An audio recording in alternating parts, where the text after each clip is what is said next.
Did you know that planting the right flowers can increase the number of bees and butterflies in your garden by up to 50%? That's right. If you want a buzzing and fluttering garden, you're in the right place. In this video, you'll learn about the best flowers to attract pollinators like bees and butterflies, and how to create a vibrant, pollinator-friendly garden. Trust me, it's easier than you might think and super rewarding. Many gardeners struggle to attract pollinators, which are essential for plant reproduction and biodiversity. Without these tiny helpers, our gardens can suffer, and so does the environment. So, why is that happening? It's often because many people plant flowers that don't appeal to these important creatures. That's a real bummer, especially when we want our gardens to thrive.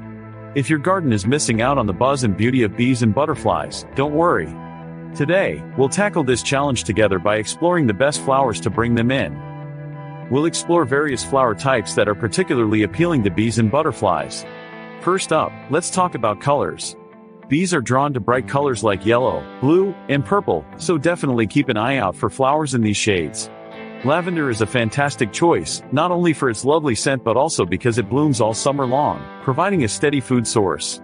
Next, we have coneflowers, which are super resilient and attract not just bees. Don't forget about milkweed, it's the go-to plant for monarch butterflies. These flowers have amazing colors and scents that pollinators can't resist. Plus, think about your planting schedule. Different flowers bloom at different times of the year, so having a variety ensures there's always something in bloom for our buzzing friends. The key insight is that by choosing native plants and creating a diverse planting scheme, you can maximize the attraction of these important pollinators.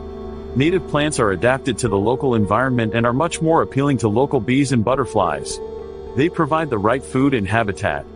So, try mixing in some native wildflowers, like black-eyed Susans or asters, which are beautiful and will bring all the pollinators to your yard. The more diversity you have, the better your chances of attracting a wide range of pollinators. It's all about creating a little paradise for them. To summarize, incorporating a variety of native flowers in your garden can significantly benefit both your plants and local pollinator populations.